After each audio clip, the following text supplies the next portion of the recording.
আসসালামু আলাইকুম। আজ আর একটু রেসিপি আপনাদের সঙ্গে শেয়ার করছি, সেটি হচ্ছে শাহি ফিরনির রেসিপি। শাহি ফিরনির রেসিপি তৈরি করার জন্য এখানে আমি নিয়েছি মেজারমেন্ট কাপের 1 কাপ চিনি গুঁড়ো পোলাও চাউল।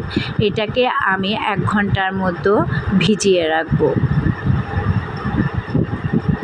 1 ঘন্টা ভিজানো হয়ে গেলে এটাকে ভালো করে কষলিয়ে আমি এখন এটাকে ধুয়ে নেব। ধুয়ে নেওয়ার পর এটাকে ব্লেন্ডারের জারে আধা ভেঙে আমি এটাকে আধা ভাঙা করে নিয়েছি। তারপর আমি চুলায় 1/2 লিটারের মতো দুধ গরম করে হতে দিলাম। তারপর এগুলো বলক চলে আসলে কিছুটা ঠান্ডা করে সেই দুধের সাথে চাউলগুলো আধ ভাঙা চাউলগুলো মিশিয়ে এখন আমি সে দুধের মধ্যে দিয়ে দেব।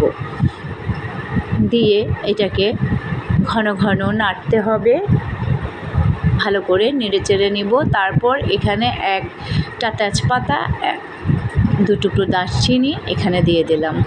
দিয়ে এটাকে ঘন ঘন নাড়তে হবে, না হলে তলায় লেগে যাওয়ার সম্ভাবনা আছে।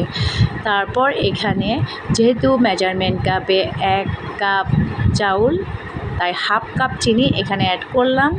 1 চিমটি লবণ দিয়ে দিলাম। দিয়ে এটাকে ঘন ঘন নেড়ে নেব।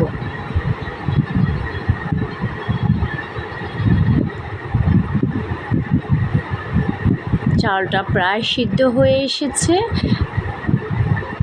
তারপর আমি এখানে কিছুটা গুঁড়ো দুধ গুলে এখানে দিয়ে দেব। 2 টেবিল চামচ গুঁড়ো দুধ গুলে এখানে দিয়ে দিলাম।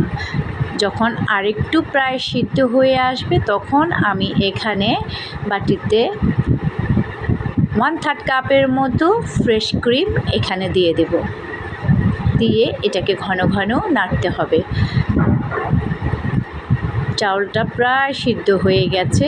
এখন আমি এটাকে পরিবেশনে নিয়ে যাব। এভাবে কাঠবাদাম কুচি, পেস্তা বাদাম কুচি এবং কিছু কিশমিশ দিয়ে এভাবে সাজিয়ে নিলাম। হয়ে গেল দারুণ মজাদার শাহি ফিরনির রেসিপি।